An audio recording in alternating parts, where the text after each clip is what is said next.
Shalom. Shalom to my Hebrews all over the earth. Shalom to the Hebrew kingdom and the Hebrew nation and the Hebrew gods. We're here again today, people, to do another law class. Yay! Another law class for the gods of Jerusalem, the mother and the father. My name is Queen Prophet Elishaba. I'm the prophet of the God of Abraham, Isaac, and Jacob, the God of Israel. Ahia is his name. I'm the prophet of the mother of Zion, the queen of Jerusalem. And we also like to acknowledge their beautiful son, the Son of God, Yeshua. We would like to acknowledge him this morning and thank him for all that he have done for the children of Israel, the Hebrew king. We here again, brothers and sisters. It's 7 o'clock. 7 o'clock in the morning. 7 o'clock. And what time is it in Jerusalem? Can anybody tell me that? Do anybody know what time is it in Jerusalem? I would like somebody to tell me that this morning. Y'all claim y'all serving. Y'all claim, see. You got a lot of people claiming that the God is, not a lot of people, mostly everybody. I would say 1%. You have 1% of people claiming that the God of Israel, Ahia, the God of Jerusalem, is their God. And the rest are into the Christian church gods and the Allah gods and the Buddha gods and all them gods. So there's 1% that's claiming that they know Ahia, they know the God of Israel. We know that we Israel and we know that we Hebrews. It's only 1%, or maybe a half or percent, a half or 1/3. It's not that many. I want to ask you today, what time is it in Jerusalem? Do you know what time it is? Do you know what's going on in Jerusalem right now? That's a good question, right? So, stop saying that Ahia and stop saying that I'm a Hebrew and, in order to be a Hebrew people, it's not just something that you state out of your mouth. In order for you, it's not something, I believe in Ahai, I believe in the God of Israel. In order for you to make all these statements, that's all they are, statements. Because your life don't show that you are a Hebrew. Can't nobody look at you and tell that you are a Hebrew. Can't nobody look at you and tell that you are a Hebrew. Nobody. Why? Because you look like everybody else. See, I'm here to give y'all some wisdom and knowledge and understanding this morning. Thank you, gods of Jerusalem. Thank you, Mother. Thank you, Father. I worship your holy names today. You are great, great gods. And there's no gods like you. I give you all the glory, all the honor, all the praise today. So, how can you walk around and say, I'm a Hebrew and, I know who the God of Israel is, and you don't even look like a Hebrew. You don't even fit the description of a Hebrew man and a Hebrew woman at all. I believe in the God of Israel. You don't fit the description that you believe in the God of Israel. His name is Ahia, the one and only true God. So all that stuff you talking about out of your mouth, out of your defiled, wicked, evil mouth, all that stuff that y'all talking about don't make no sense because you don't look like no Ahia, yeah. Ahia. What about Ahia? What can you tell me about Ahia? What do you know about Ahia? What do you know about the God of Israel? Tell me something. Tell me what your elder Ricard and EEE and GOCC them have taught you. Is that what you can tell me about the God of Israel? You don't know him yourself in a personal way. You only know what some man done told you. Some man, some elder of your camps and your ministries and churches, and they can't tell you nothing, no way. Because they're not Levi. So what you know and understand will never identify you as a Hebrew man and a Hebrew woman. Okay, people. This is law class number 30. We're here again today. Today, again, I am here, people, to do what the God of Israel, Ahia, need me to do. And the mother of Jerusalem. It doesn't matter what I got to do. My life is not important to me. My life is not important to me at all. I don't care nothing about this life. I don't care nothing about nothing in this world, and there's nothing, people. My life don't matter. My life is nothing without them anyway. What is life without the gods of Jerusalem? The real God, the real God. What is life, man? Tell me what life is, bro. Tell me what, no. I have brother CDI here, one of my Hebrew brothers. He say he a Hebrew. But again, do his life fit that statement? See that you can say all you want. Our ancestors said it all the time back in ancient time. Oh yeah, I believe in a higher. We're gonna do what higher wants to do. Isaiah and Jeremiah, their life never lined it up to glorify a higher, the God of Abraham, the God of Isaac, and the God of Jacob. Their life never lined it up. See, you got to line up, see. You got to line up with the God of Israel and what the gods of Jerusalem want you to do, the mother and the father. You got to line up, people. You just can't get no lip service. You can't get that no more. That ain't working. It haven't worked. It never worked. So yeah, bro, what was the question I just asked you? What is life, people? Hebrews, children of Israel, 12 tribes. What is life without a higher? What kind of life do you have? Tell me, bro. What kind of life do you have without a higher? I ain't talking about no lip service. I'm talking about you lining your life up with whatever the God of Israel or the gods of Israel want you to do. I'm not talking about lip service here. I love God. God is with me. God. A higher. Yeah. I'm not talking about none of that. I'm asking you a question, Israel. I'm asking you a question. What is life? This life that we living in without the gods of Jerusalem, the mother and the father controlling that life that you have. So what is life?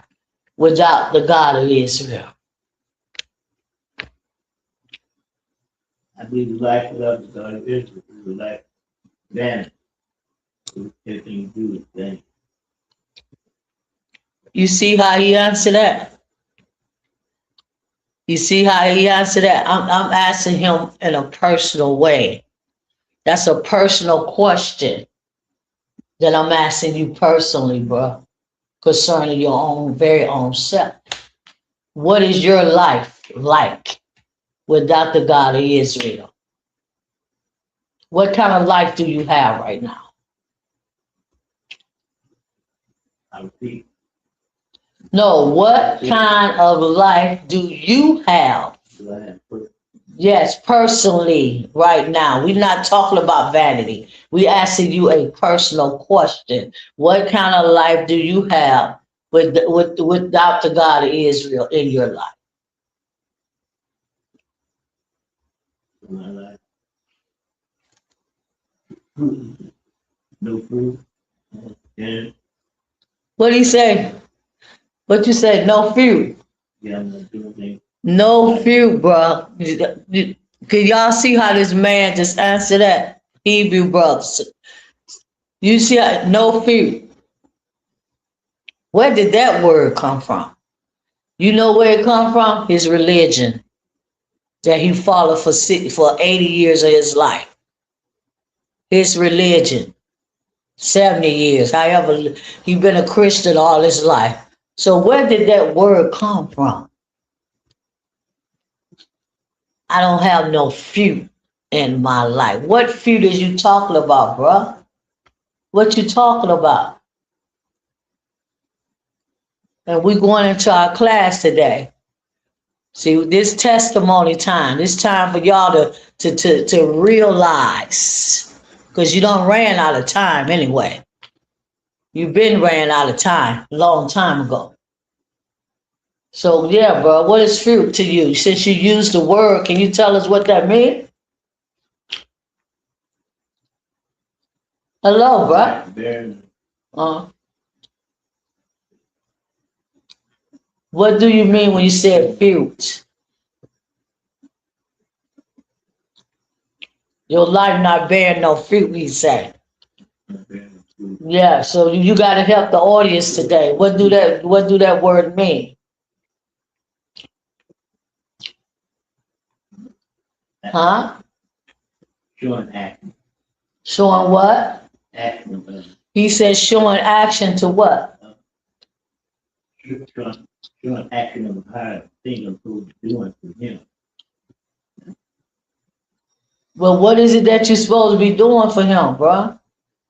All that he told me to do. Well, what did he tell you to do? To know that he is God of creation. Stop right there, bro. Thank you. Bruh, can y'all see? Can y'all see this? What's going on in this earth? Can you see? He lost for words.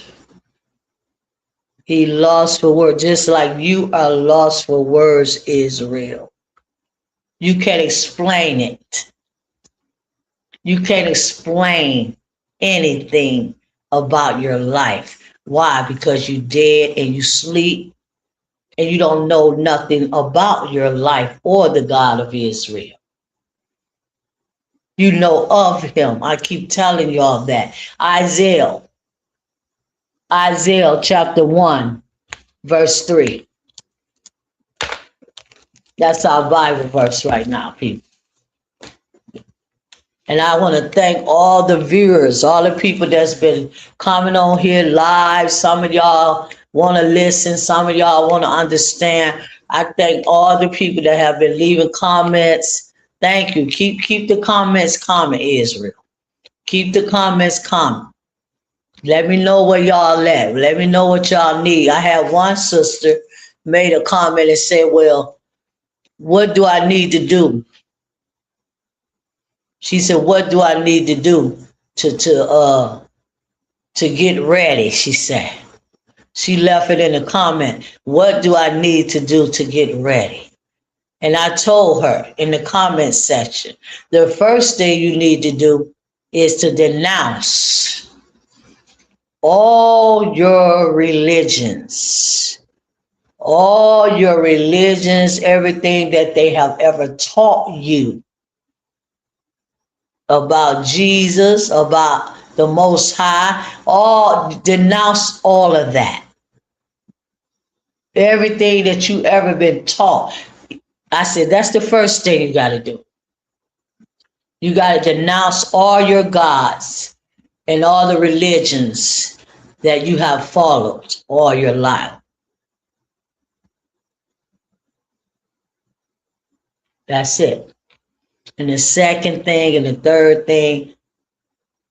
So yes, she heard me. She heard me. And what she said, well, that's interesting what you are teaching. See, she have an ear that she can hear. See, everybody don't have ears to hear because y'all not the remnant. Only the remnant have an ear to hear. To hear, to understand, to know, to do, to convert themselves into the way that the God of Israel want them to look. Only the remnant have that ear to hear and a heart to understand. So yes, Isaiah, I said. Isaiah, people. This is not a joke, people. This is reality.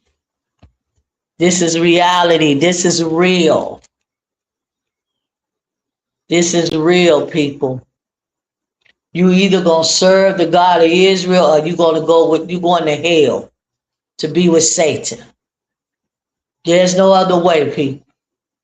There is no other way. That's why the God of Israel said, choose you this day, Israel, who you gonna serve. Choose ye this day, not tomorrow, not next year, right now, who you gonna serve. You gonna serve me or you gonna serve Baal, which is Satan. Choose. You got to make a choice now. I just saw a video with a pastor in a mini dress, a mini suit. It's a suit he had made personally. He had it made.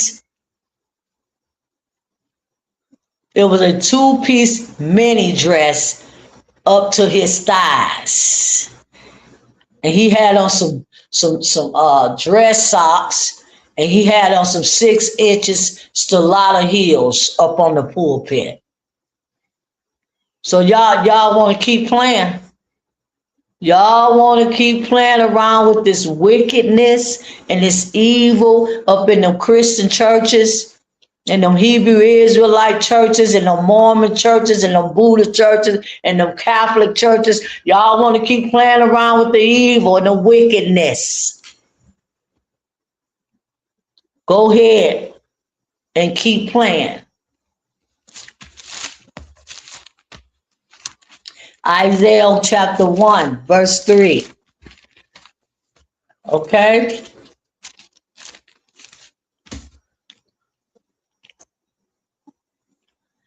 The ox know his owner,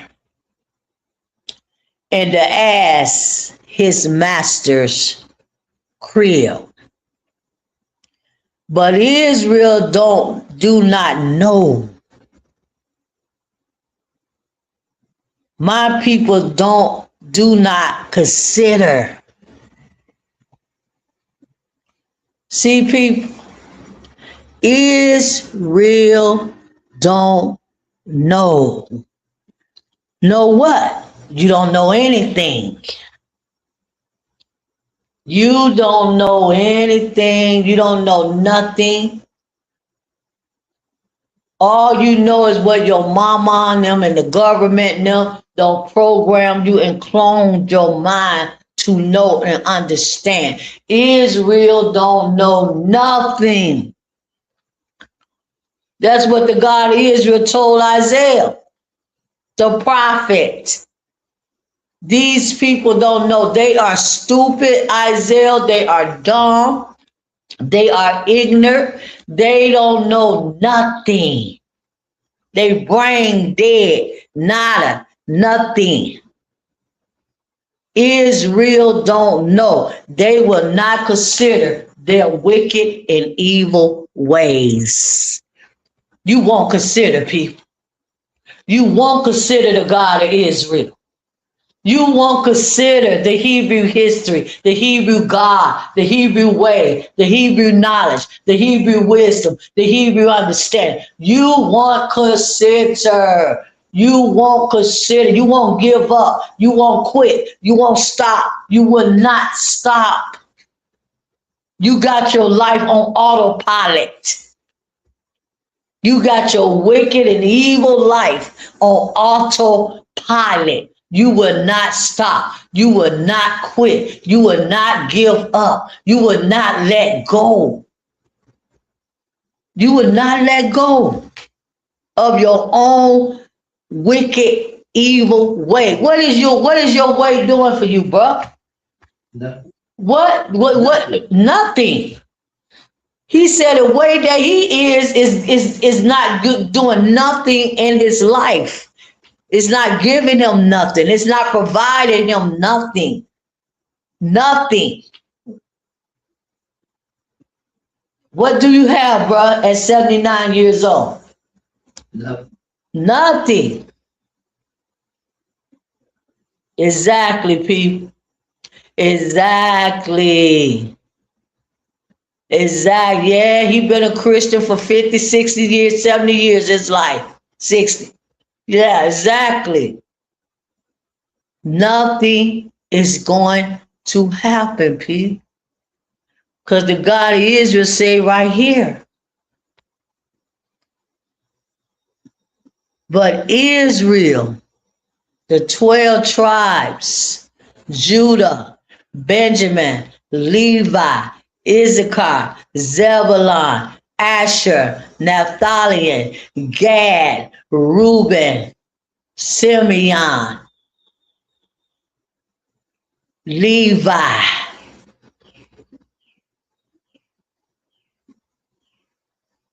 Manasseh. Israel won't consider their way. Let me read verse 2 of this. Hear, O heavens, and give ear, O earth. For a higher have spoken.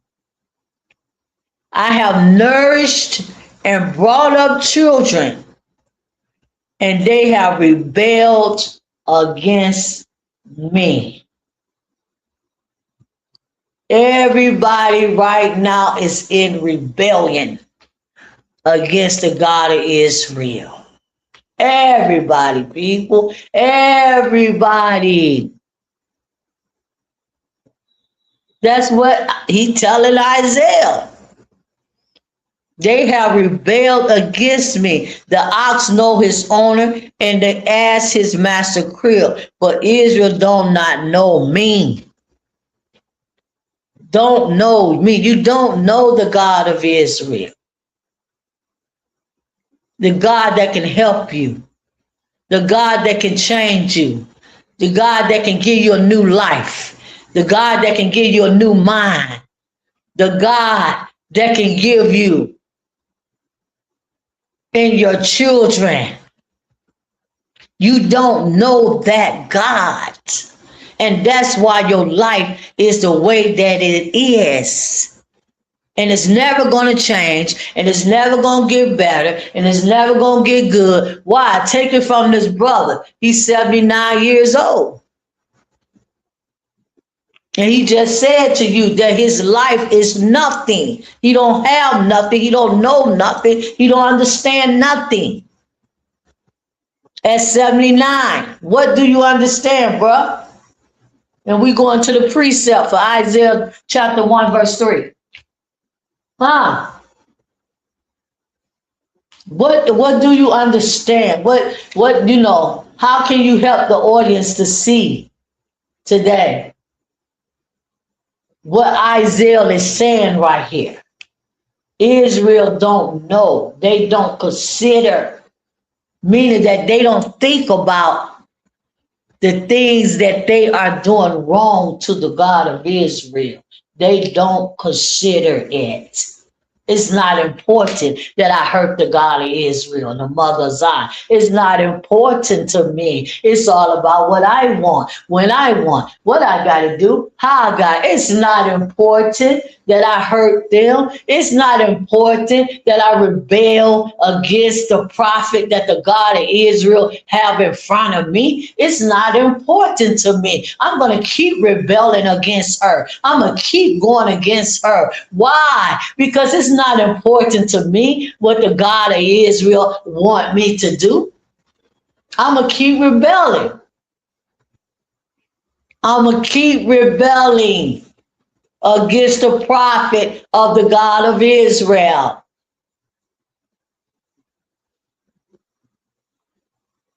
Next for the precept, Isaiah 5, verse 12.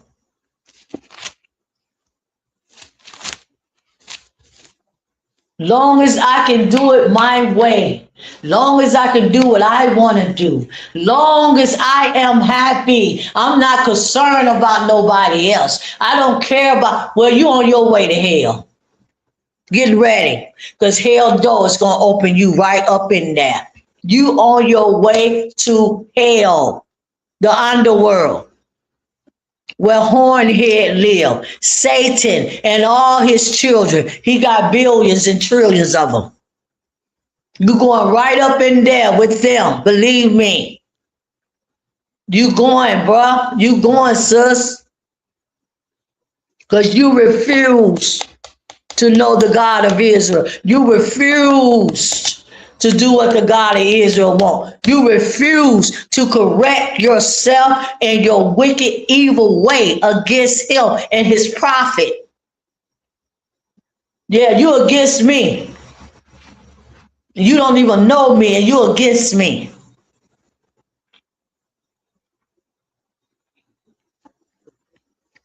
Isaiah 5, verse 12. Y'all people really think y'all going somewhere? Look at you, man. Look at you. Look at your children. They destroyed with an ED on the end.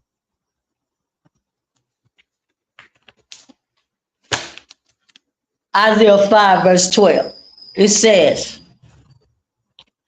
the harp and the viol, the tabret and pipe, and wine are in their feasts, but they regard not the work of Ahiah, neither consider the operations of his hands. See, you trying to go on with your life. You try to go on with the way you've been programmed and told that you just want to go on with your life. What you think, what you feel, what you understand. Ahiah said you got your wine there. You got your music there. You got your dance there. You got your Jordans on your feet. You got your Louis Vuitton on. You got all this stuff on. You got your Gentile clothes on. Yes, you got it on, Israel. And he said, you got it in your feces. All your pagan food that you got from Walmart and Kroger's now. All your pagan foods are in your feces. But what did Isaiah say to the house of Israel? Right here. Judah, Benjamin, and Levi. What did he say? But they regard not the works of Ahiah. The word regard means you just don't pay attention to nothing, bro. Nothing, sis. You just don't pay attention. You don't regard nothing. You don't take anything to consideration about what's going on around you. I'm just here. I'm just here and I'm just going to keep on doing the way I want to do. You don't regard and you don't consider. Why are you here in the presence of a prophet of the God of Israel? You don't consider that. Why are you in the presence? Why are you here in this earth? What is it that you need to be doing right now? You don't regard and you don't consider. So what do that mean, bro? When a person don't regard and they don't consider, you are stubborn. Woo, my God. Bruh, you are so damn stubborn. When you don't regard and don't consider, a higher keep beating on you. Boom, boom, boom, boom, boom. He keep beating you upside your head, man. Every day he beating you upside your head. Knocking you out every day. Boom, boom, boom, boom. Everything, he just keep hitting you. He keep hitting you, man. He keep hitting you. And you still don't consider your ways. And you don't regard Ahia, the God of Israel. That's why people, I just can't be around people like that any longer. Please just get away from me, man. Get away from my life. Get away from my life, please. I'm begging you, please. I don't care if it's my brother. It could be my husband. It could be my mama. It could be my sister. It could be my dad. I don't care who it is. Get away from my life.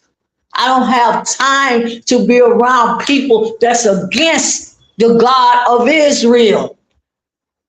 The one and only God. You know he the one and only God, bruh. Why? Because don't nobody talk about him. Nobody's talking about the God of Israel in the Christian church. Nobody's talking about the God. Nobody, even your Hebrew Israelite camps, they don't talk about him. They talking about the Most High and God Almighty. That's how you know he the real God. Because he's not being disgusted by nobody. He been overlooked by the children of Israel.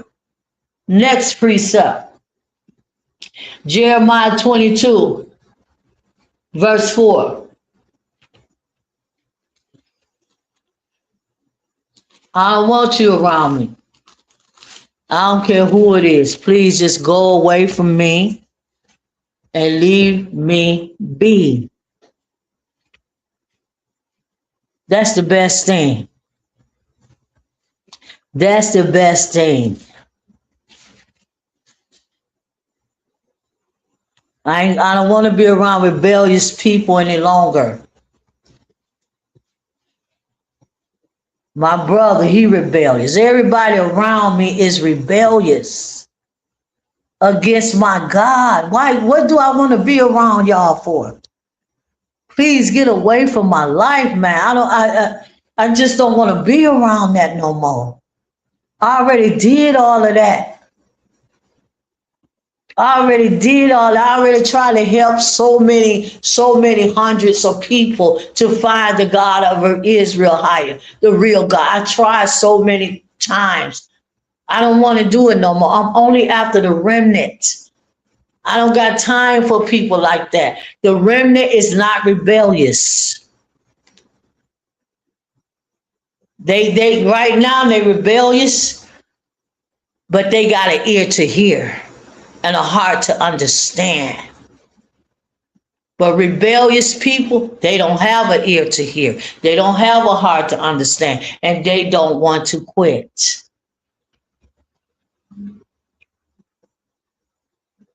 So this is where I am, people. Jeremiah 22:4.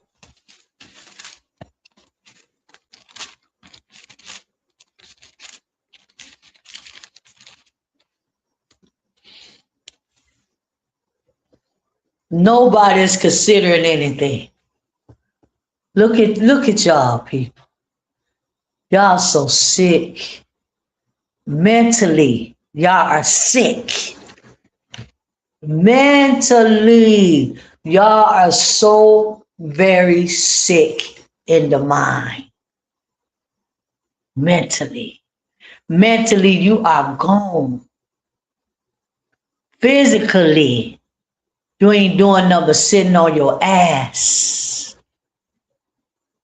And spiritually, you are dead and not alive and totally disconnected from the Hebrew gods. You 100% disconnected. I know a disconnected life because I used to be that life. That's how I know it when I see it. I can look at a person and tell they disconnected from the gods of Jerusalem. Why? Because I used to be like that. I know.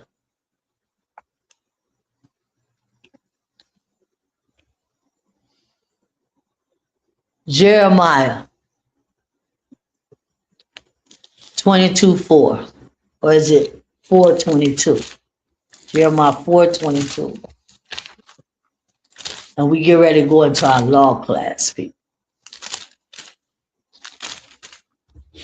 Jeremiah 4:22, people. Don't nobody want to change, man. Why do you want to hold on to a miserable life? Why do you want to hold on to something that's not helping you? Why? Why do you want to hold on to something that's not, please, come on, people. Why you want to hold on, bro? Why do you want to hold on, bro, to something that's not helping you?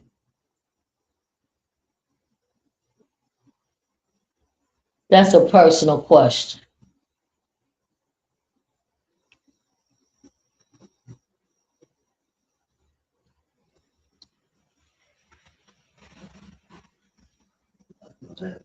We 4:22. Let's read verse 1.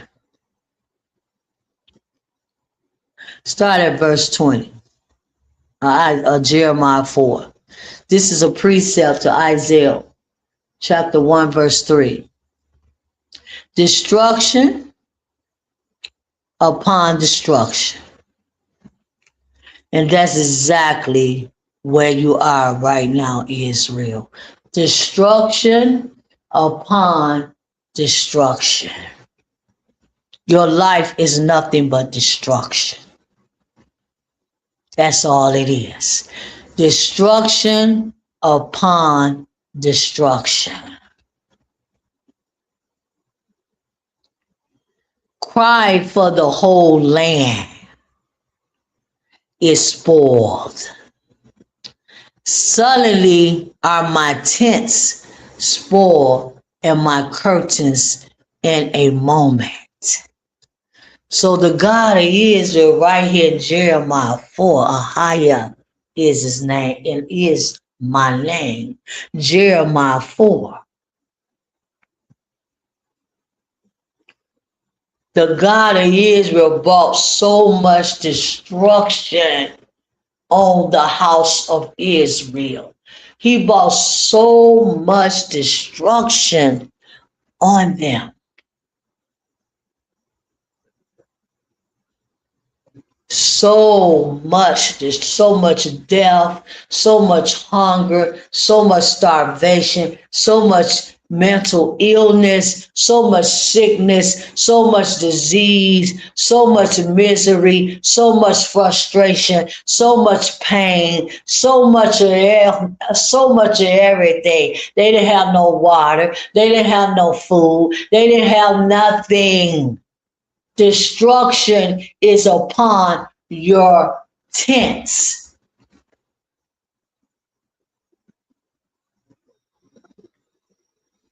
Y'all want to believe. See, that's what you want to deceive your own self. See, you want to believe that God is with you. No, he's not. No, he is not with you. He's telling you that right now, today. With all these scriptures that I'm reading to you today, the God of Israel is letting you know. I'm prophetically reading to you today. And I'm prophetically talking to you today. He letting you know Israel. There's destruction. And the more you get out of one destruction, another destruction gonna come. And another destruction. And another destruction. And another destruction. And why is there all these destructions, bro? What is the reason that the God of Israel is giving us, or the children of Israel, all this destruction? We just read the reason. What was the reason? Huh? We haven't considered. What you say? We haven't considered him. We haven't considered what? What he's doing. We haven't considered his way. We haven't considered, or we haven't considered or regarded. So the more you disregard him and ignore, see, the word disregard, it means ignore. You ignore the sickness, the cancer in your body, the disease that you have, and the God of Israel is the one giving it to you. You ignore that, see? You ignore. That's supposed to make you correct your life. It's supposed to make you to walk away from all the stuff you holding on to.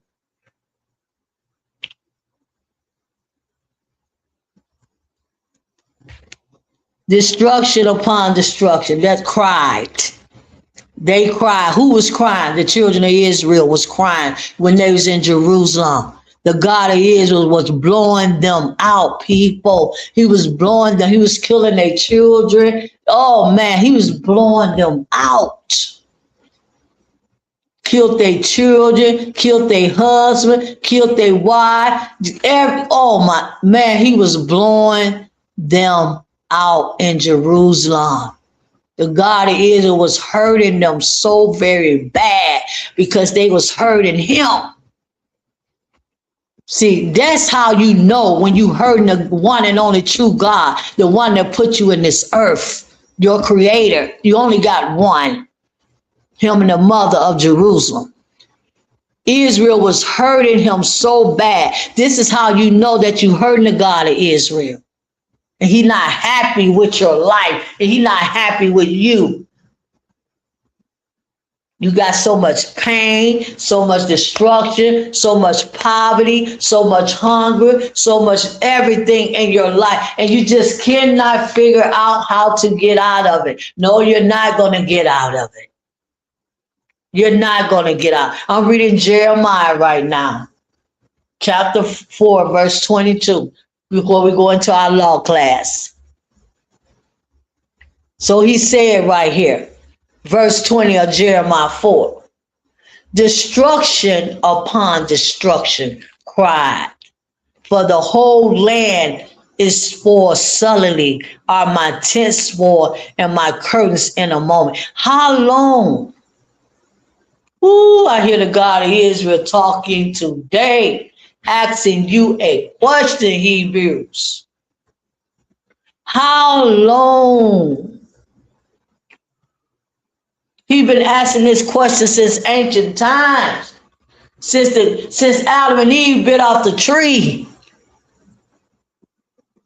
He's still asking the same question since they committed adultery. How long shall I see the standard?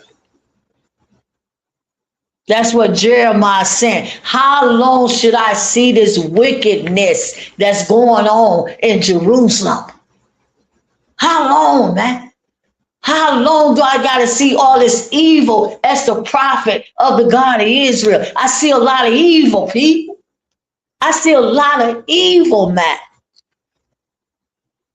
How long, God of Israel? Get me up out of here. I'm tired of dealing with these people. I'm tired of dealing with these stubborn, hard-headed, nasty people. Get me up out of here, Father, please. How long? How long shall I see the standard and hear the sound of this trumpet? Jeremiah, he kept hearing the sound of the trumpet because it was nothing but war going on in Jerusalem. He said the Babylonians on to take them down. The Greeks, all Romans, all kind of people was taking Israel down. How long?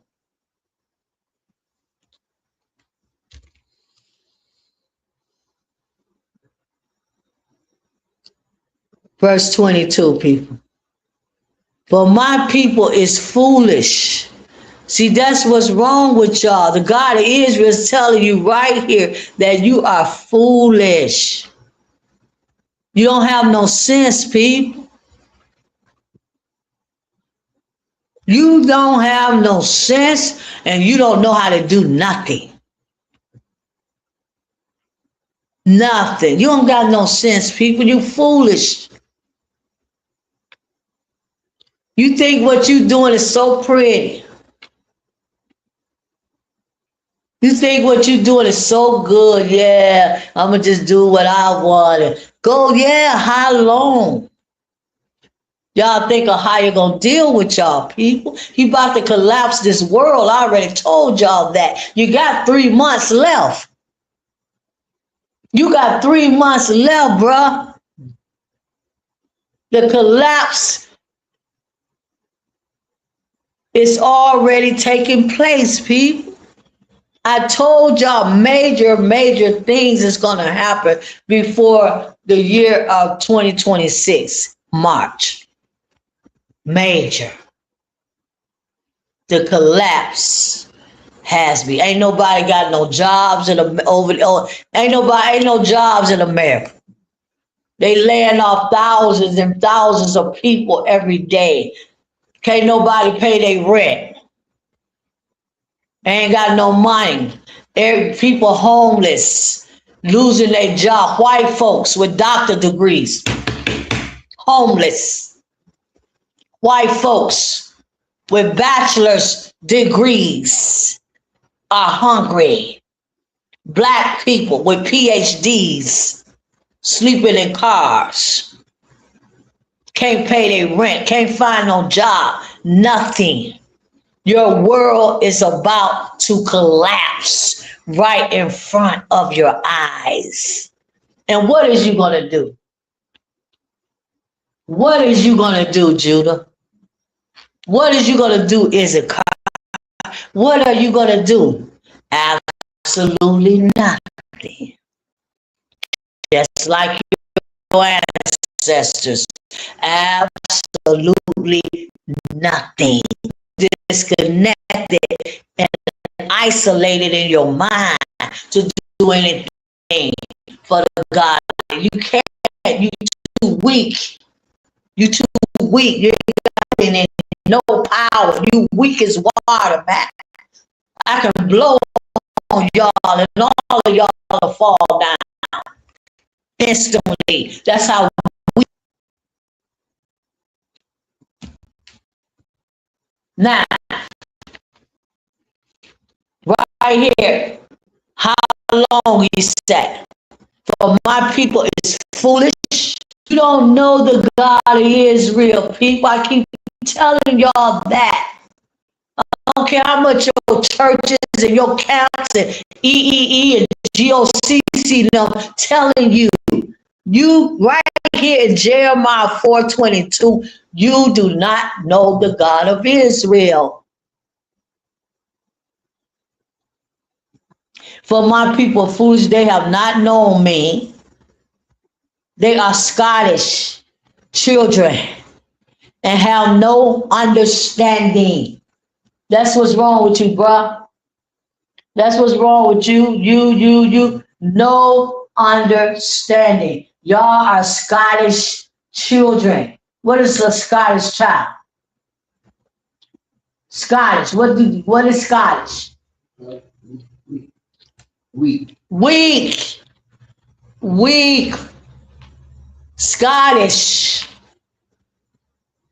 You have no understanding of anything. You don't know how to do nothing, fix your life, bruh. Oh, I just go get a job. Go get a job then. Go get you 10 jobs. I guarantee you it won't fix your life. Go ahead. Go get a job. Talk to the white folks right now, over in America right now. They had all that money in the bank and had all that good career and all. Now they homeless, ain't got nothing, living in a car. Matter of fact, they probably in a detention center because Trump, your president, signed an executive order say if anybody homeless and they catch you sleeping in a car and sleeping outside, they're gonna put you in a detention center. So it's against the law for you to be homeless. You don't have no understanding, Hebrews.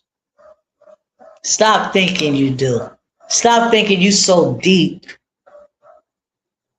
Because you know a doctrine from your Hebrew Israelite churches. Stop thinking you deep.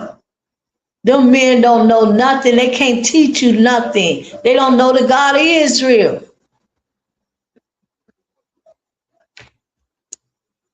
He telling you, y'all are dumb children. Did he not say that, CD? Y'all are foolish, which is dumb and stupid.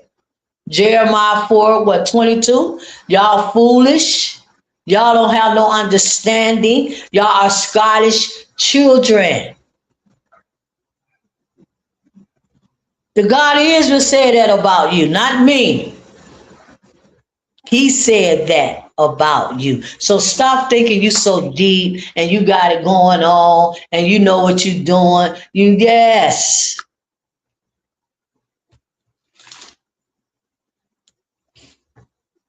They're Scottish and they have no understanding. They are wise to do evil, see. You want to do evil, CDI. They want to do evil. You wise to do evil. You know how to do evil, but you don't know how to serve the God of Israel. You know how to do evil, but you don't know how to serve the God of Israel, bro. Can't you see that? The God of Israel said, y'all wise to do evil. Y'all know how to serve Satan. Excuse me. Y'all know how to serve Satan.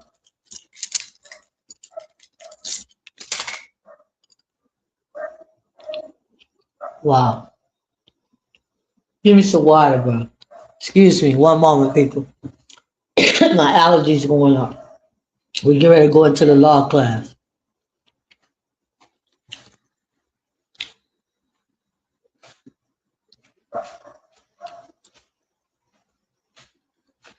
All y'all people know how to do is go to work, go to church. That's all y'all know. Y'all don't know how to do nothing else. Nothing. So right here, the God of Israel said that you wise to do evil, but to do good, they have no knowledge. Woo! Ahaya. Ahaya. What? No, I don't want that water. I want cold water. What else do you need to say up in here today, mother and father? They wise to do evil, and they don't have no understanding to do good. None. No good, but you want to stay evil. You want to stay wicked and prideful and all. You don't have no understanding to do good. What a shame that is. What a shame that is. God Israel said it about his own people himself. And that's why he brought so much destruction on Jerusalem.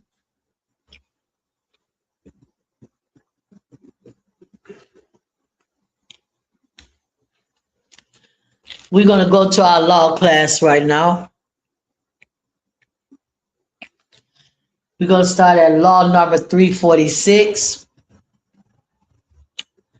Not to offer animals purchased with the fees of a harlot. Or yeah, they get ready to go. Yes, World War III, yes.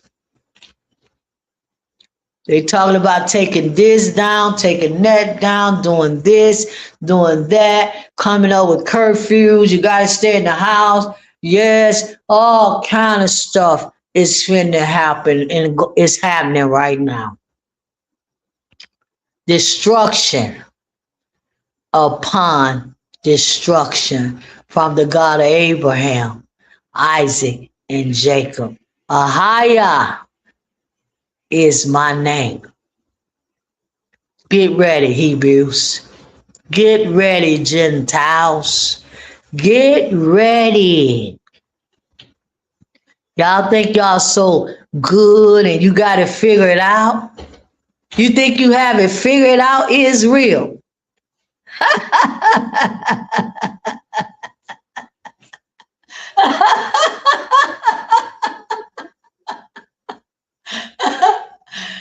Israel, you think you have it figured out? Get ready for an angry God to take you and your children down and out. Get ready, Israel.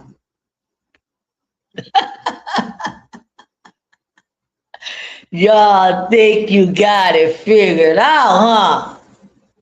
Did you just hear what the God is to say? Get ready. Destruction upon destruction. Yeah, look at President Trump. Oh, he doing a lot. Yes, the God of Israel is using him as his indignation. Oh yeah. He gonna do more too. Stop calling on God,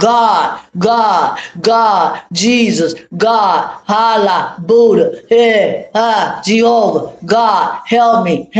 No, your gods can't help you. Because I am the one and only true God. And there's no other God besides me. So get ready. Get ready. Because your world is coming down, Israel. Hebrews, your world is coming down. Just like I took it down in ancient times, I'm going to take it down again. Thus said the God of Abraham, the God of Isaac, and the God of Jacob. Ahia is my name.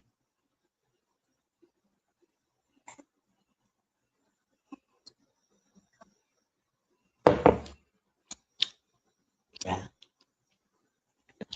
Some wireless. Law number 346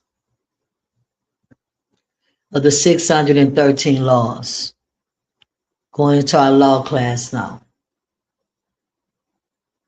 Thank you, God of Israel. Not to offer animals purchased with the fees of a harlot or an animal is changed for a dog. Deuteronomy 23:19. Not to offer animals. I told y'all animals are very, very important to the God of Israel. I told y'all that. Y'all don't know how important them little dogs walking around, them cats, birds, they important. Very important. And that proves that you disconnected from him.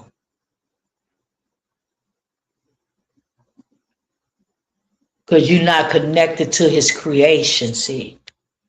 You got to be connected to the God of Israel creation. That's how you know you're connected to him.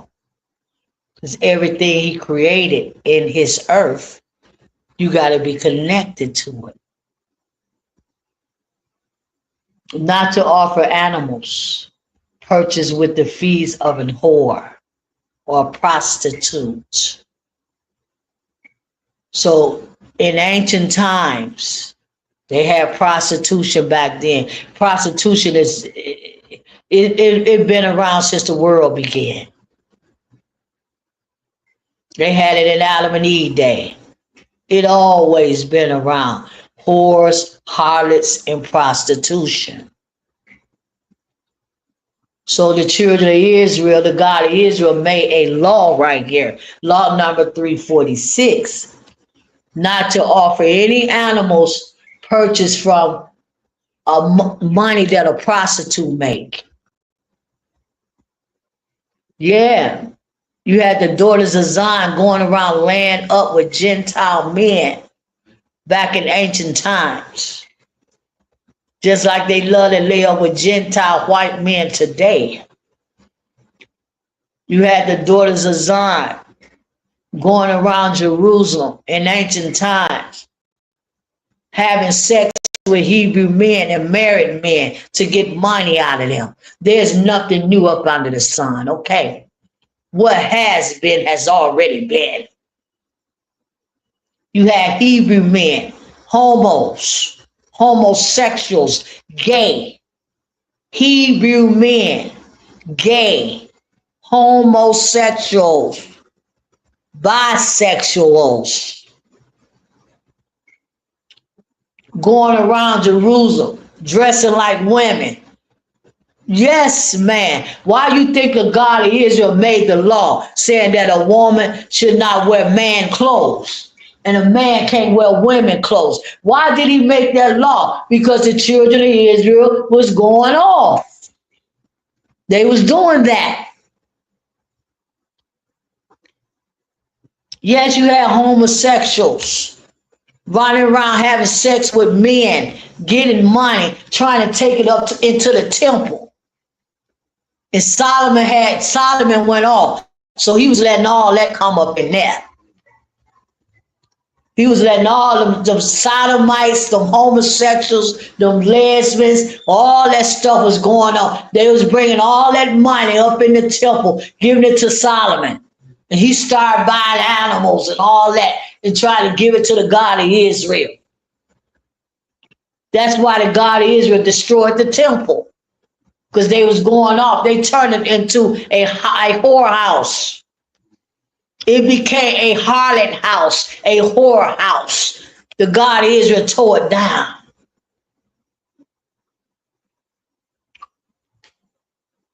That's exactly what it was. So he's made a law right here.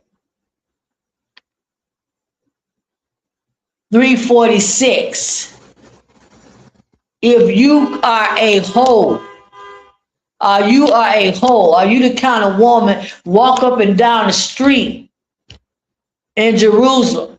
And even now today, if we was established as a people on this side of the earth as one nation, you cannot take that money that you turned a trick with. You went up on the whole straw and made you a quick $100. You cannot bring that money to the priests, which is the Levites, which is the Haiti in the earth. You can't bring that money to the priests and get that money to them. They don't supposed to even take it from you because you're a hoe and you got it. You got that money doing fornicating. So you cannot buy the God of Israel animals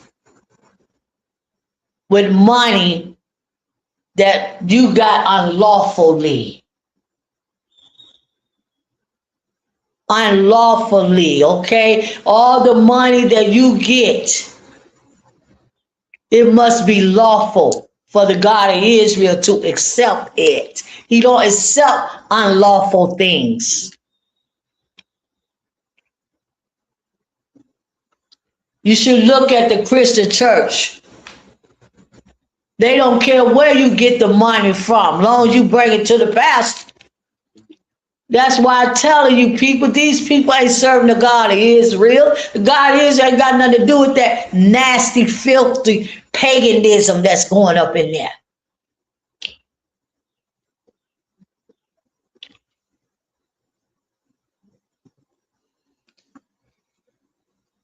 So you cannot take an animal of the God of Israel like a goat, a lamb, or, and exchange it for a dog. Deuteronomy 23:19. Read that, bro. 23:19 for law number 346. Deuteronomy chapter 23, verse 19. Read. Thou shalt not lend upon usury to thy brother, usury of money, usury of victuals, usury of anything that is lent upon you. Right. You can't exchange things like that. Ain't no exchange. Ain't no exchange. Everything is lawful here. We supposed to be lawful people that's following the gods of the law. Everything is lawful, okay?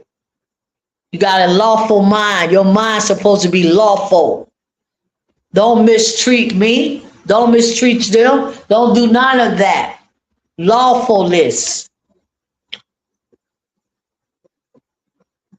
You got to do right. And if the God of Israel know you're not doing right, he's going to correct you. And you got to be able to hear him. So you can hear the correction. Because he will correct you. Believe me. Law number 347. Not to burn yeast or honey on the altar. Leviticus 2:11. Not to burn yeast or honey on the altar. The God of Israel altar. It's all about his sacrifices, see. It's not no altar where you go up there and pray and all that. People surround the altar and go get prayer. The God of Israel don't have them kind of altars. The God of Israel don't have those kind of altars. All the altars that the God of Israel have is for his sacrifices. Am I right, bro? Right. It's for his sacrifice. It wasn't for Aaron to pray over Israel and all of that. Moses laid hands on them. No. It was none of that. Excuse me.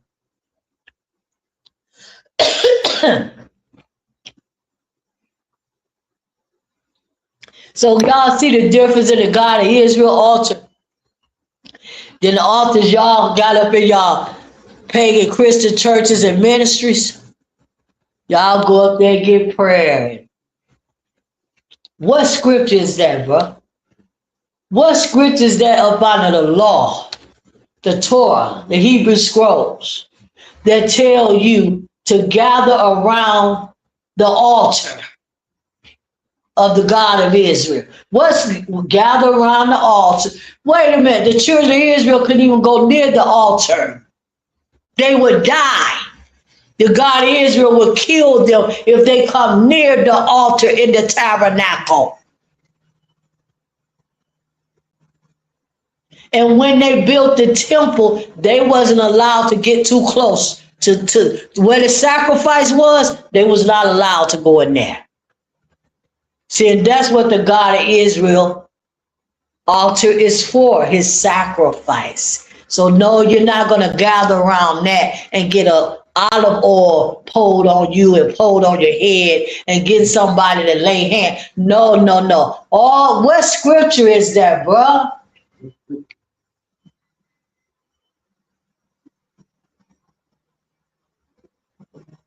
I know which one y'all gonna try to give me.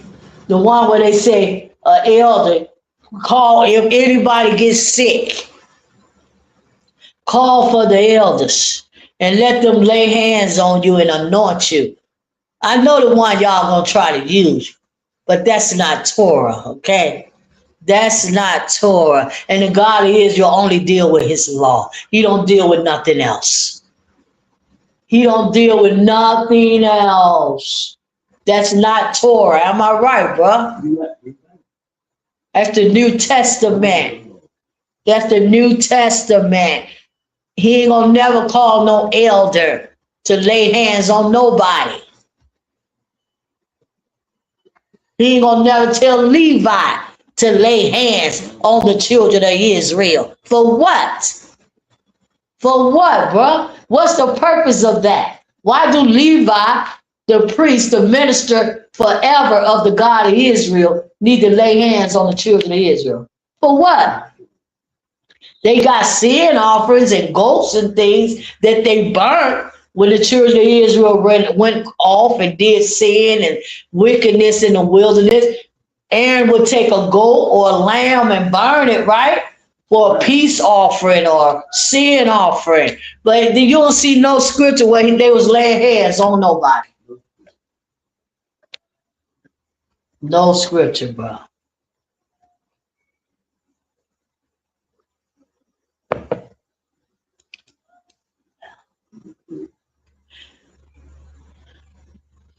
Yeah. Law number, where we at, bro? So law number 347. Read that, Leviticus 2, you read that. Let's go to the next law. You cannot burn no yeast on honey on the altar. See, the altar is for food. The God of Israel, food. That's what the altar is for, food.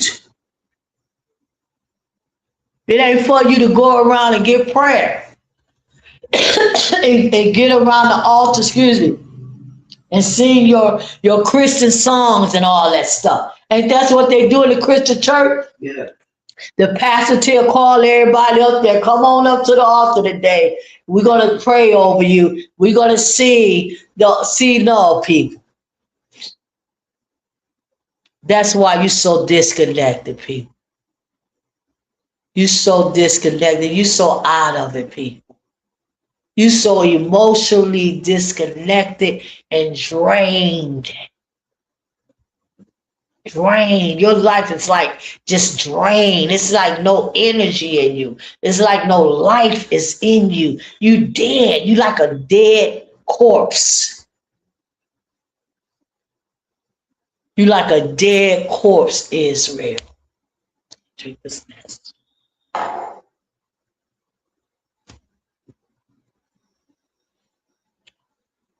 Next law.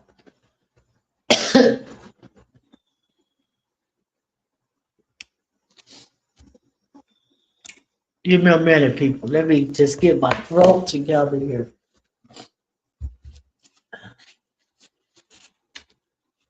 Let me get my throat together, okay?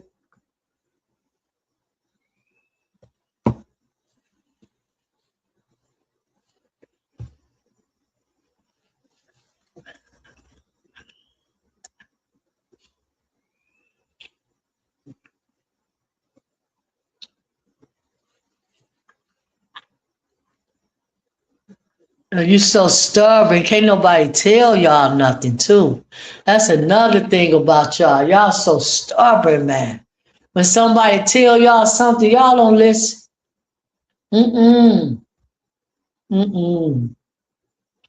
No. If it's going against something you believe, something that you think you should be doing, no, you ain't gonna go with that. You ain't gonna go with it. That's why the God of Israel killed everybody and sent them into slavery in Jerusalem. They didn't want to hear the prophets. So if they didn't want to hear the prophet, so that means they didn't want to hear the God of Israel.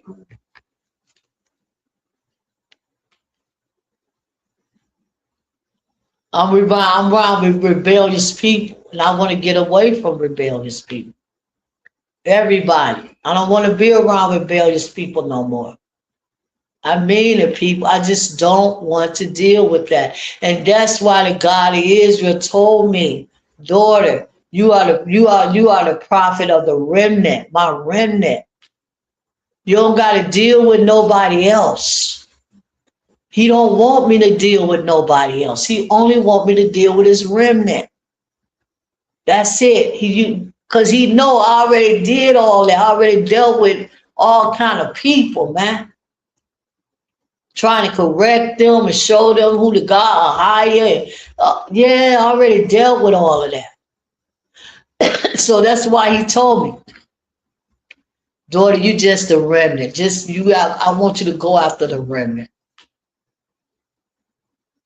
And these people that I'm around, they're not the remnant. And they don't want to be the remnant because they don't want to change and they don't want to quit and they don't want to stop.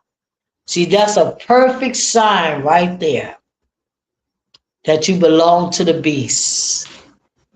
That's a perfect sign for me as the prophet of the God of Israel, that you belong to the beast and that's what you're going to do.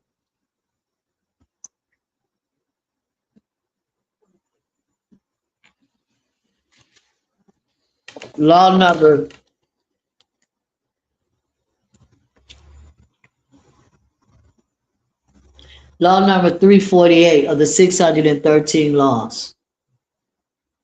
To saw all the sacrifices, Leviticus 2:13. To put salt on all the sacrifices of the God of Israel. He don't want no meat without salt. All his goat, all his lamb, but it was good salt. It was salt that came from the sea salt. Leviticus 2:13. See, the God of Israel actually showing you how he liked to eat his food. See what kind of God he is. He want you to know him, Israel. He want us to understand him. He want us to understand him. He want us to know about him. He want us to know what he like. He want us to know what he don't like. Him, the mother of Jerusalem. He want us to know him. He always wanted Israel to know him. They just didn't want to know him. They was not interested in him. And the mother of Jerusalem, great Holy Spirit. They wasn't interested.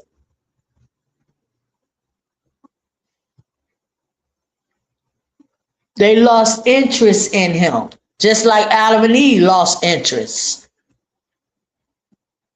They lost interest in the God of Israel, in the beautiful garden that they was in. They was in paradise, people. How can you lose interest? Oh my God, let me help myself up in here today, people. How can you lose interest living in paradise?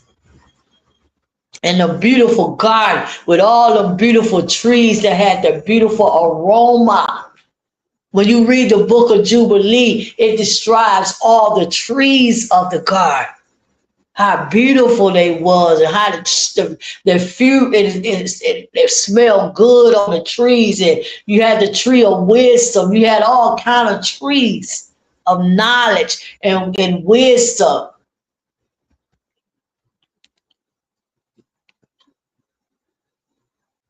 And it was just one particular tree that they just could not eat off of. How can you go against the God that put you in that beautiful place, man. How? How, bro? That you know, that's just really puzzling me right now today. How could Adam and Eve go against the God of the garden or the gods of the garden, bro? It's so beautiful, man. It's so beautiful. How do you trade paradise? How did the angels go against the God of Israel to have sex with women? Why? Was you not happy with being an angel and doing what the God of Israel wanted? Was you not happy to do what the God of Israel wanted you to do? No, they wasn't happy. They got curious. They got curious. Curiosity can kill the cat, they say. They got curious. How did Satan, Lucifer was his name, how did he get kicked out, hurtled to the earth? How did he get kicked out how did he get kicked out from the throne of the God of Israel? How, Pete? He was the most beautiful angel up there. So beautiful. He lit the whole heavens up. That's how beautiful he was. How did he get kicked out to be this ugly, nasty, filthy, evil thing that he is right now with big, thick, fat, black, ugly horns on his head? Wow, man. It's wickedness, bro.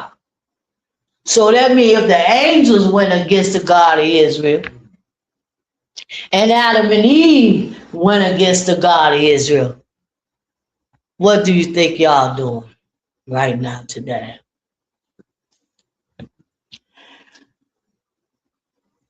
Leviticus 2:13 for law number 348 to salt all the sacrifices.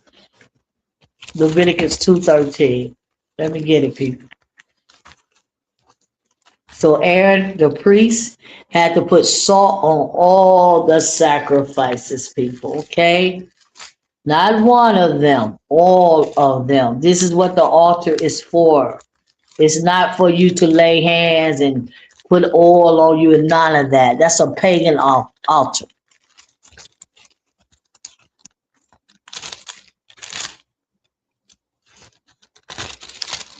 Tell the people lay hand on you, don't nothing happen. CDI. Bro, how many times did they lay hands on you in the Christian church? You've been there at least 60 years of your life or more. How long did they lay hands on you, bro? They just about every Sunday. Just about every Sunday they call you up there to get hands. Did anything ever happen in your life? Wait, bro, the audience can't hear you. What? Nothing really actually happened. Nothing happened. Every time they say they lay hands on you, then you're going to get this and you're going to get that and you're going to go here and you're going to do this. Did any of that stuff happen, bro? No. No. I know I used to be a pastor. I'm guilty too. I'm guilty too. I used to prophesy lies. I used to prophesy lies because that's the way I was taught as a Christian church pastor. You gotta talk to make the people feel good, right?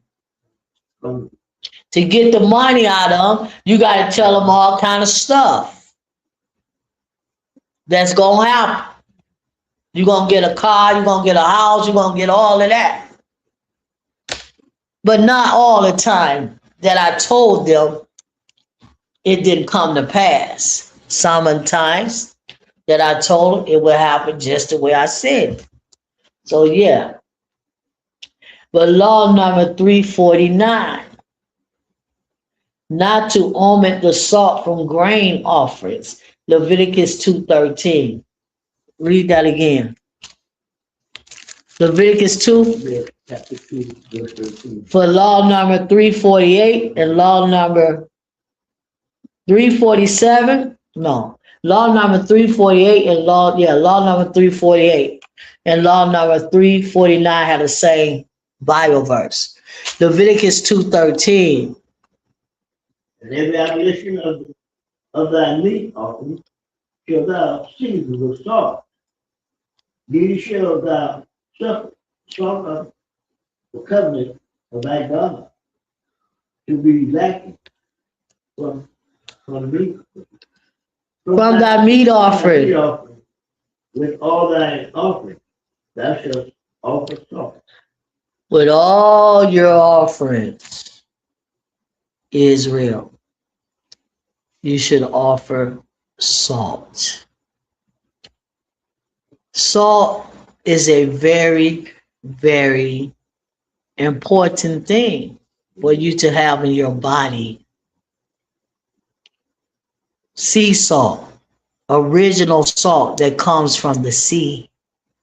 That salt. It has power in it. It has healing properties in the salt. You cannot eat meat without salt because your God, a higher, don't eat meat without salt. But this salt that they got in this earth today, that's not salt, people. That's something that can take you out of here. Give you high blood pressure and all kind of stuff. But I'm just reading a law right here where the God of Israel say all of his meat offerings had to have salt on it. Salt, flour. The next law. Law number 2, law number 350. To follow the burnt offering procedures as written in the Torah. So again, we still in the civil part of the law, how to prepare the God of Israel food for him. What kind of animals the God of Israel want. How you can use money, unrighteous money, to purchase animals that you're going to get a God of Israel. That's why they tell you not to read the law. See, the law is dead and done away because, see, they don't want you to know the God of the law. See, as long as you don't read it, as long as you don't read it and understand, you'll never know the God of Israel. Let me say it again. That's why all the churches and ministries, they have their own doctrine. Their own doctrine that the government created for their ministries and their organizations. Some man that went through theologian Bible seminary school. He the one wrote the doctrine of your Christian church. And your Muslim church. Yes, and your Hebrew Israelite churches. So, what I'm saying, all the doctrines of the churches and ministries and organizations teaches you that the law is done away and is dead. And GOCC and EEE now, they don't even read the law. So as long as you don't read the law, you'll never know who the God of Israel is. This is the only way you can know him. That's why the law is so very important to read, because this is the only way you're going to ever know, not just read it, but understand it. Because he's explaining to you what kind of God he is. And that's why they took it out the earth, because they don't want nobody to know the real God. They don't want you to know a higher. They don't want you to know nothing about the God of Israel, the Hebrew knowledge, Hebrew history, Hebrew kingdom. They don't want you to know. They don't even talk about the Hebrew kingdom. Who's talking about it? Nobody, bro. So it speaks for itself, people. It speaks for itself. What is that sister talking about?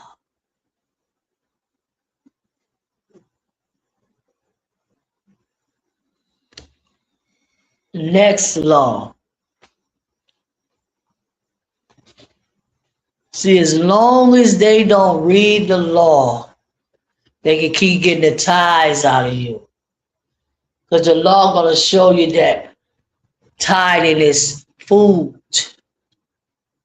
See, you got to understand why they don't read the law.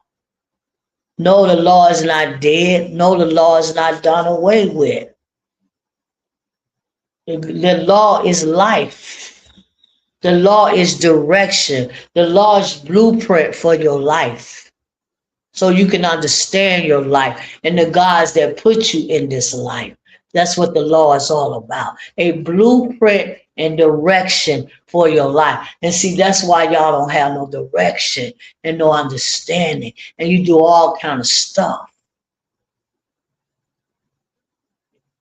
All kind of stuff.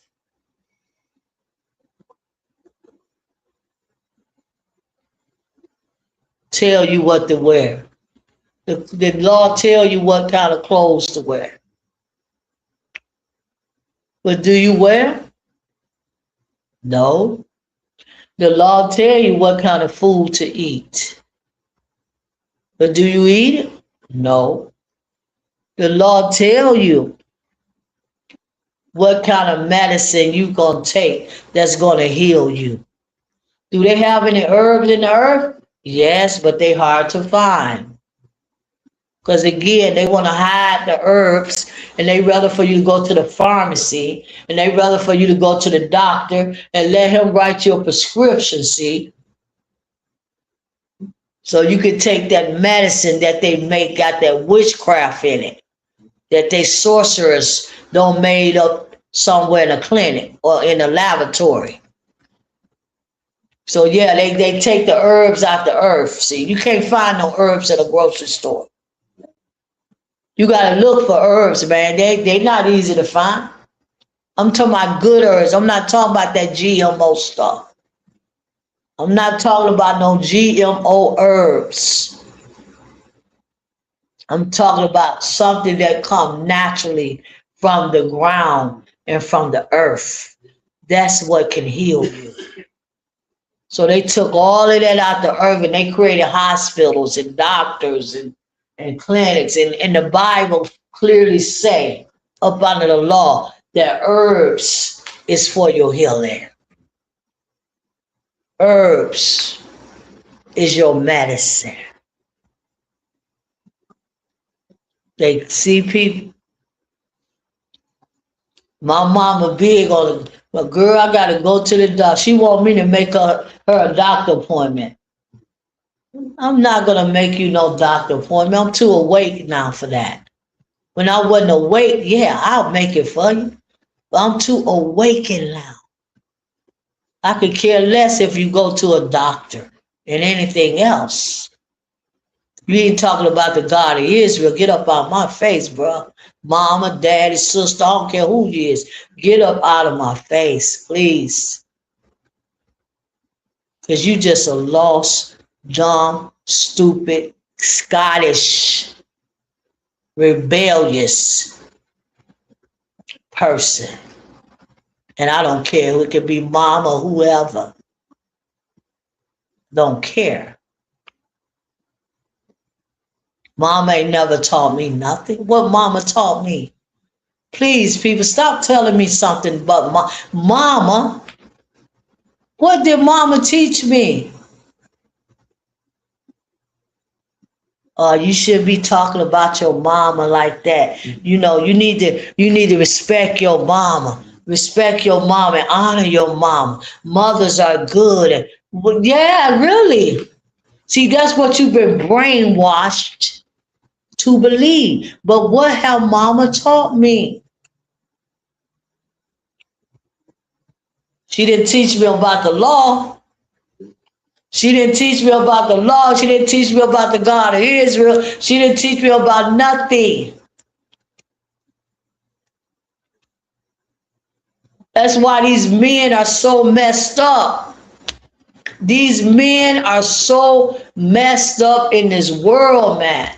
Men, supposed to be men. They messed up, man, because their mama done messed them up, bruh. Mama done messed them up. Big mama them. They don't know nothing about a woman. They don't know how to express. They don't know how to hug. They don't know how to love. They don't know how to do nothing. Messed up, man. Oh, I don't need no wife. I don't need no woman. I just masturbate. Okay, well, go ahead. Crazy ass man. You crazy, bruh. You messed up. You please. I don't need no woman. I can't deal with women no more. I can't deal with that. Oh, I'd rather just be by myself. Yes. Because mama messed you up. Mama told you the only woman you gonna ever take care is me. The only woman you ever gonna look up to is me. The only woman you gonna ever get something is me. I'm mama. Serve me. Give me. I know I was married to a man that loved his mama so much.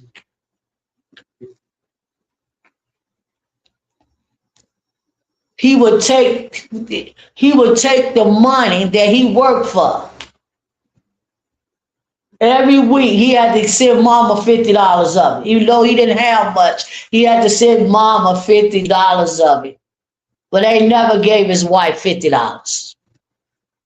See, this is what I'm telling you, people. He never gave me $50 that came out of his work check. But he would take it and send money to his mama. The God of Israel never told you to love your mama over your wife. What scripture is that? When did the God of Israel ever tell you to love your mama over your wife? Never. So you see, people. See, I don't got to keep reading the law, people. I'm only here because the God of Israel want me to be here. Because, see, I already know what kind of people y'all are. And I already know what kind of people I'm dealing with. Y'all rebellious. I can read the law 100,000 times. You still going to be rebellious and stiff-necked and stiff-hearted.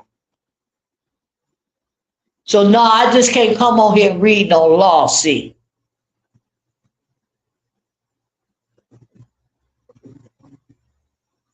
All this stuff going around, man. Women crying and all that because they can't find a man. Crying, hollering, I'm miserable. I'm 30 years old. I can't find a man. Yeah, because the men busy masturbating. They ain't got time for you. That's their woman playing with their penis, masturbation. They ain't got time for you. So you might as well stop crying and all that stuff, because them men ain't going to do nothing. None of them. I said none of them.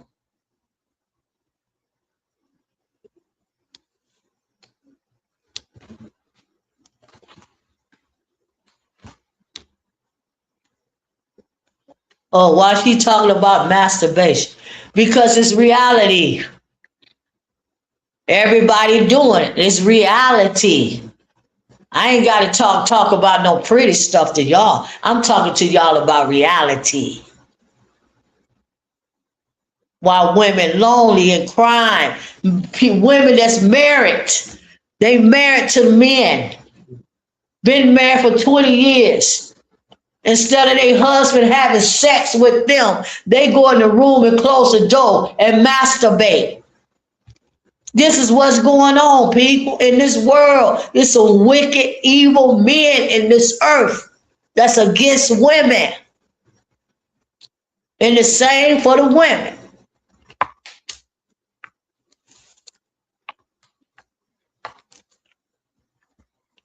Telling y'all people, y'all want to get married? Yeah, the God of Israel wants you to marry. That's up under the law for a man and a woman to be husband and wife.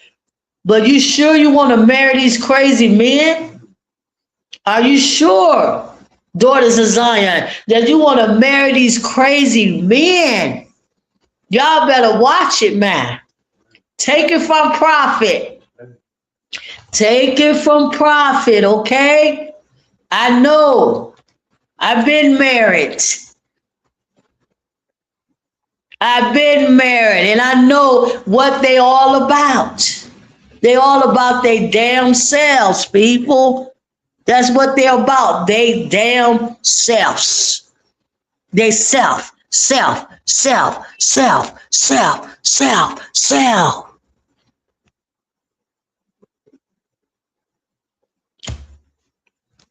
Next law.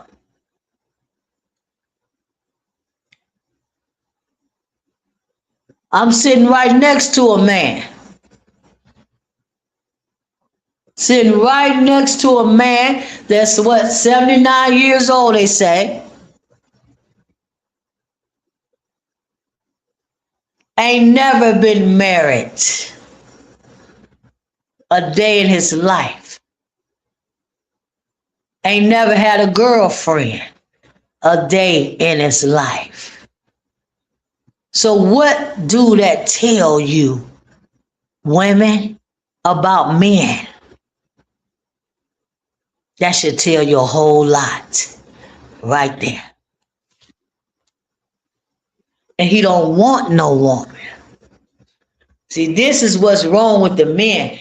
They don't want no women.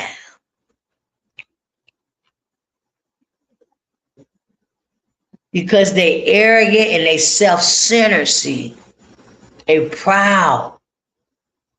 Too good for a woman. I'm too good.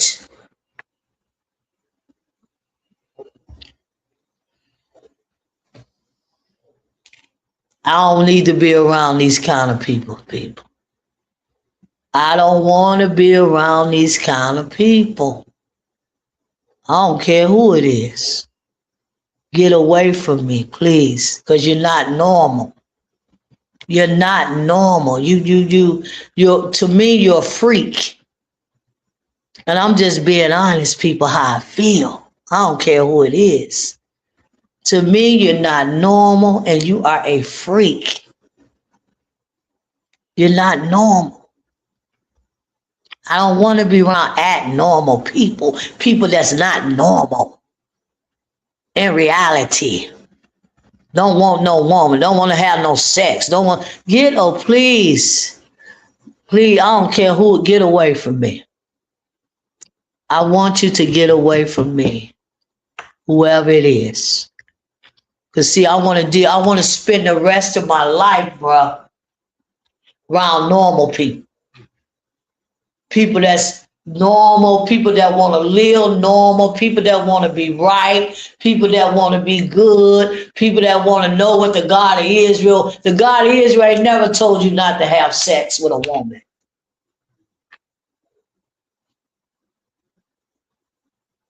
That's why he put the man here, so he can have sex, marry a woman, have sex, and make babies. I don't want to be around these people. I'm being honest, people.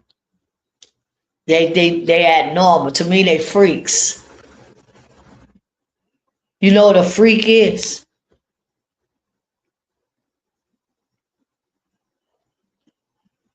A freak is somebody that's not human. They're not human. They don't have no feelings. Listen, people. When a man can go without sex, when a man can go without a woman in his life, he is not human. Believe me, he is not human. He is not real. Something is seriously wrong with him or her.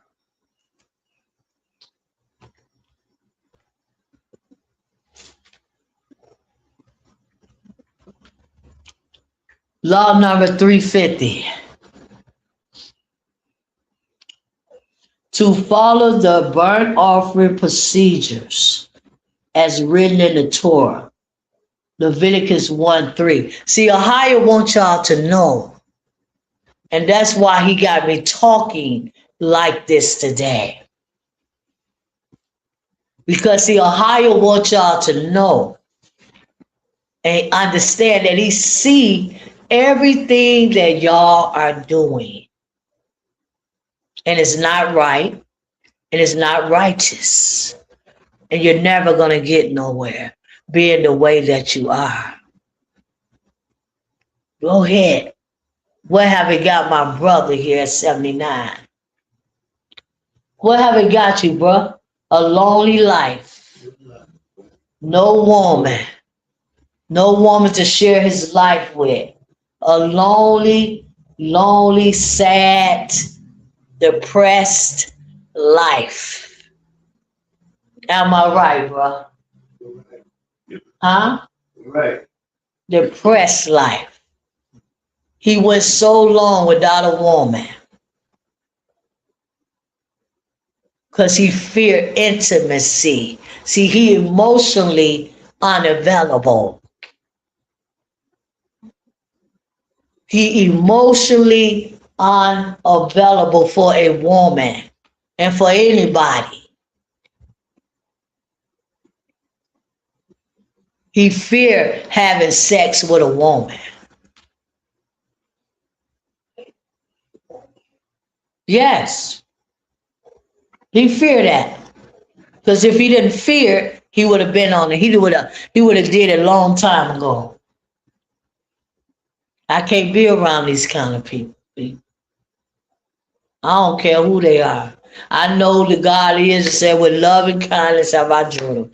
Yes, I've been loving. I've been kind. I've been all of that, Pete. But I can't be around the rebelliousness no more. Because it do something to my spirit. It do something to me. I don't want to be around it no more.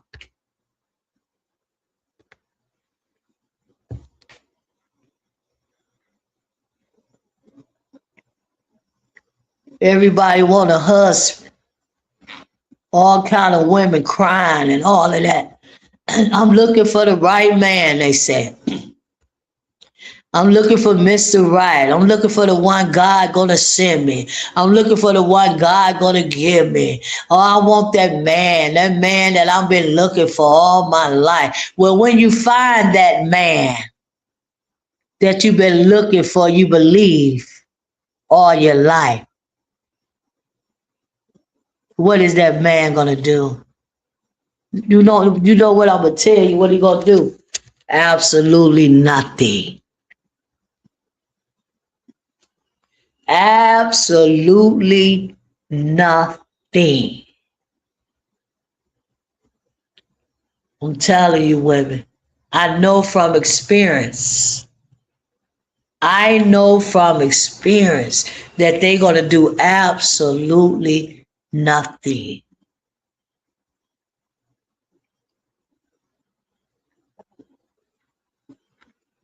Law number 350, we read it. To follow the burnt offering, the procedures as written in the Torah. And that's why the God of Israel got laws in the Bible. in the Hebrew scrolls concerning men and women. So am I talking something nasty? Am I talking something unlawful? No. The God of Israel have a law about a man wasting sperm out of his penis, putting the sperm on the floor, wasting it in a sock, in a piece of newspaper or toilet tissue. Why do I have to talk like this today? Because it's some freaks. These men is nothing no more. They nothing no more. And I hate to say that, but it's true. It's true. They ain't got no integrity. They don't have no strength. They don't have no morals.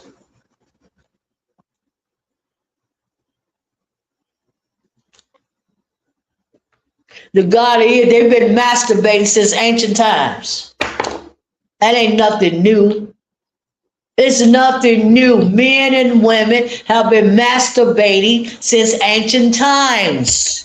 And that's why the God of Israel got a law in the Bible, in the scrolls, the Bible, to show you that it's an abomination of bad sin that will take you to hell. Leviticus 1:3, bro. Read that. To follow the burnt offering procedures as written in the Torah. Leviticus 1 verse 3. Leviticus chapter 1, verse 3.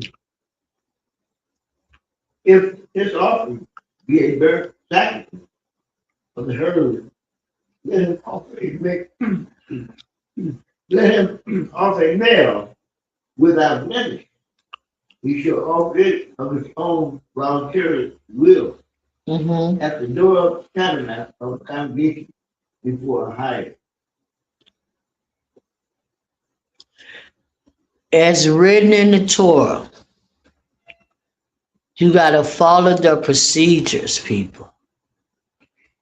Procedures. Everything that's written in the Torah is a procedure.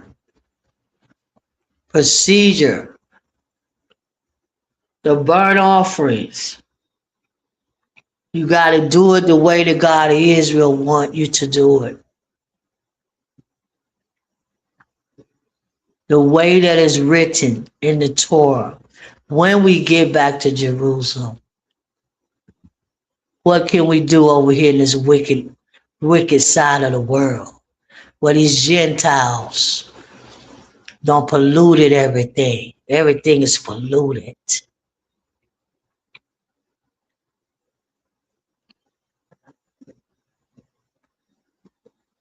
Next law. Law number 351. Not to eat the meat of a burnt offering. Deuteronomy 12:17. Deuteronomy 12:17.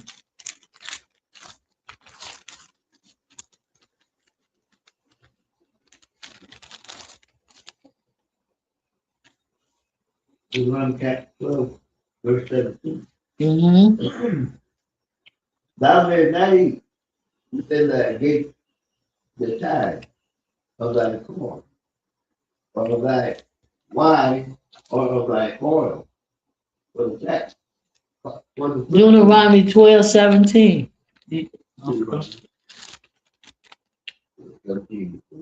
What did it say? Read it.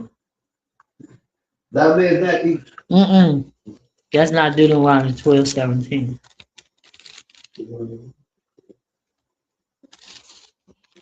Deuteronomy 12:17. And then a higher wrath be kindled against you, and he shall shut up the heavens, that there be no rain, and that the land yield not her fruit, and lest ye perish quickly from off the good land which a higher giveth you. Okay?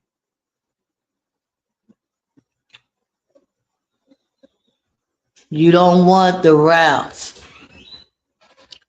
of the God of Israel, Ahia, to be kindled against you. Okay? And he shut up the heaven. That's exactly what's going on right now. He done shut the heavens up. His wrath is kindled in the earth. Okay?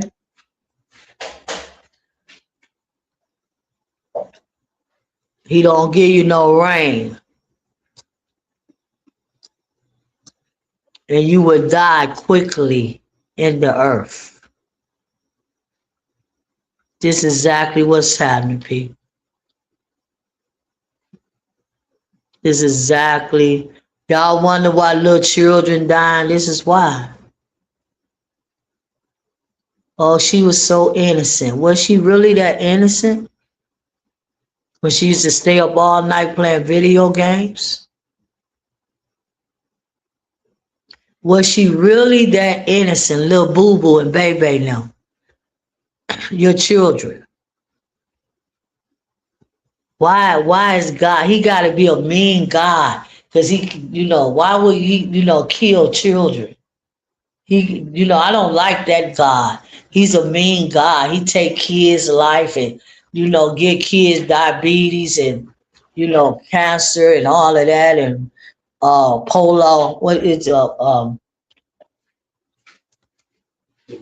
polio. He got to be a mean God. I don't want to serve no God like that. But what do you think these children are doing? And their parents see. See, the sins of the children come from the parents. The God of Israel hold the parents accountable, and then he take the life of your child because you done did too much stuff. So his wrath will hit your family and it'll hit your household. He started making people sick and killing people and all of that, making people hungry and everything. See, his wrath will kindle against you.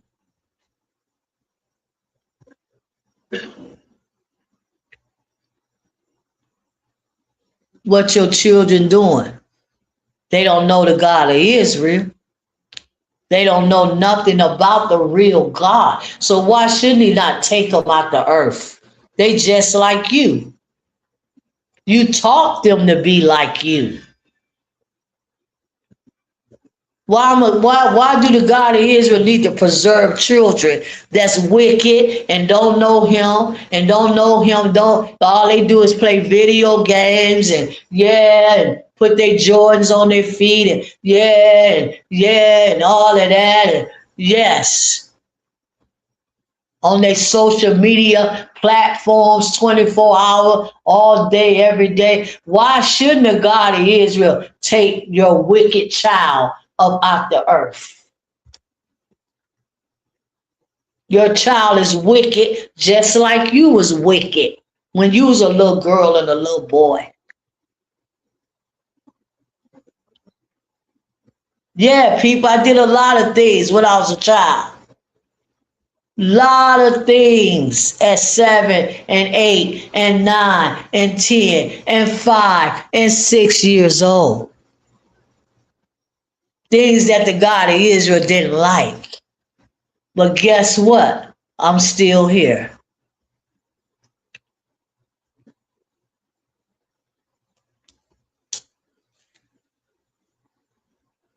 He told you, teach your children the law. He told you that. That's a command for you to teach your children the law and to teach your children about the real God, Ahia. That's a command. And if you're not doing that, why do we need to let Stevie and JoJo them live? There's no reason. For what? They ain't gonna do what the God of Israel want them to do. They ain't gonna serve the God of Israel. So why do I need to let them live? Why do I need to let anybody live?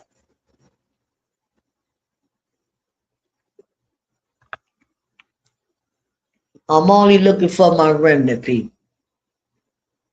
I don't care what happened to y'all people. I don't care what happened to you. Go ahead, let your president do the executive orders and start the new world order. I don't care what happened to y'all people.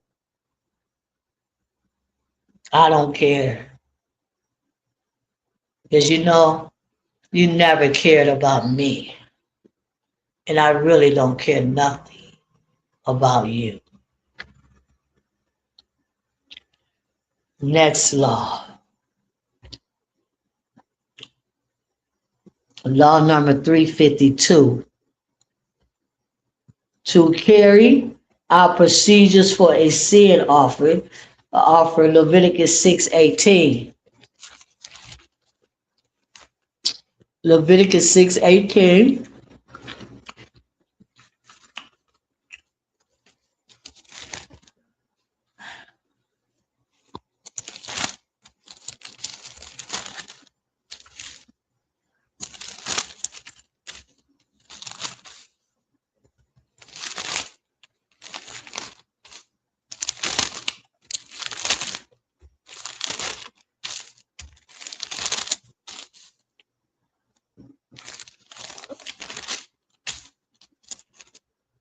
Yeah. 6:18. All the males among the children of Aaron shall eat of it. It should be a statute forever. And your generations concern the offering of a hire made by fire. Everyone that touched them shall be holy. Law number 352. To carry out procedures for a sin offering. Leviticus 6:18. Next law. Law number 353. Not to eat the meat offering of a sin offering. Leviticus 6:23.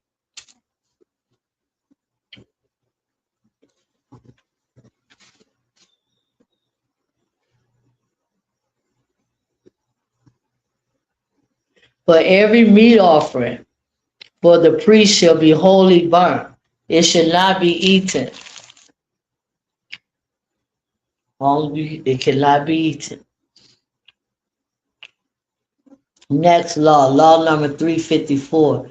The priest shall not cut off the head of a bird. Sin offering. Leviticus 5:8. Still talking about what the priest should do. A lot of laws concerning the priest. We're not finished yet. I'm more concerning the priest. Leviticus 6:23. No, wait. Leviticus 5:8. For law number 354. The priest shall not cut off the head of a bird. Leviticus 5:8.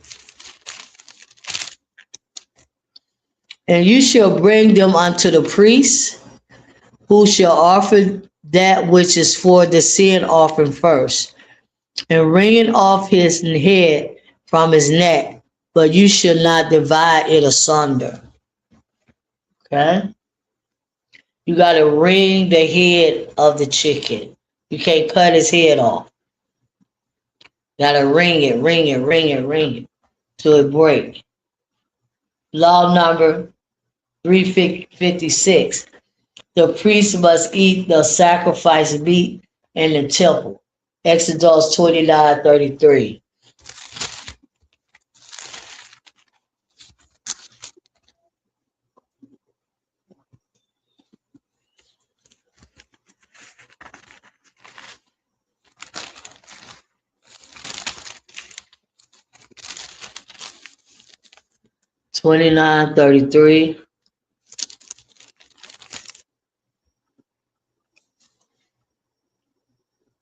And they shall eat those things wherein the atonement was made, to consecrate and to sanctify them. But a stranger shall not eat there, because they are holy. So again, only the priests.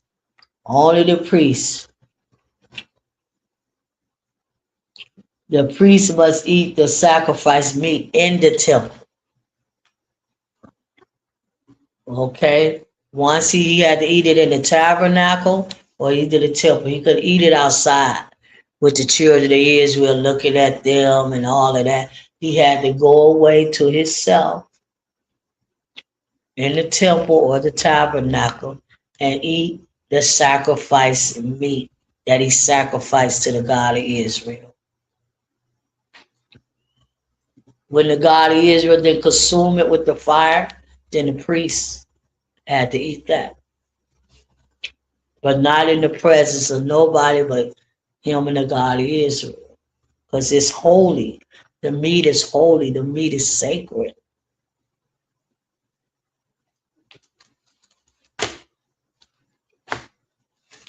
Okay, we got two more people. We are finished for today. Law number 357. The priest must not eat the meat outside the temple. Deuteronomy 12:17. So when I told you yesterday that we was finished with the Leviticus priesthood part of the law, no. The Torah is full of the laws for the priests. Full. We're not finished with the priest yet. Law number 357.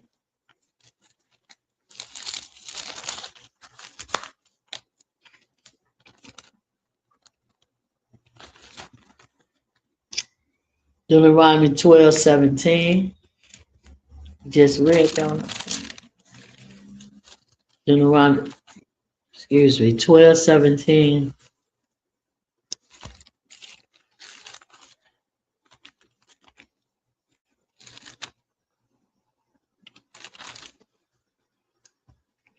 Thou mayest not eat within thy gates the tithes of thy corn or thy wine or thy oil, in the firstling of thy herds of thy flock, nor any thy vows which thou vowest, nor thy free will offers or he offers of thy hand.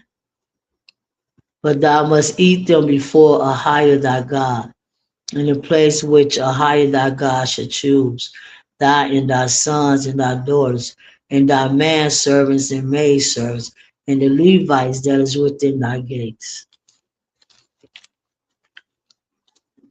Thou shalt rejoice before Ahijah thy God, and all that thou puttest thy hands unto. Last law, law number 358. A non-priest must not eat the sacrificial meat. Exodus 29:33.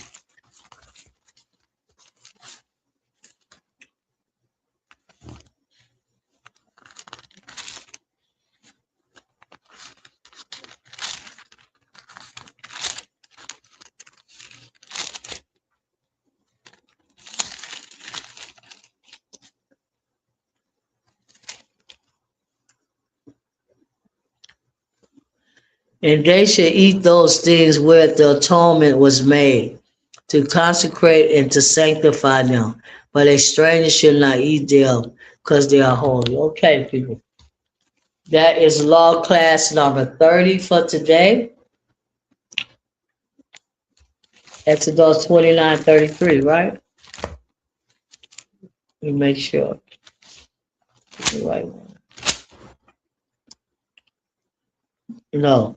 Exodus 29:33. I might have read the wrong one. Sorry about that. Let me check. Yeah, I was reading the right one. So with that, people, we're going to talk to you next week.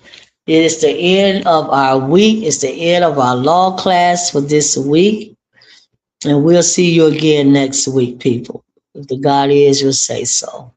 Talk to y'all later. Subscribe, like the video, and share it.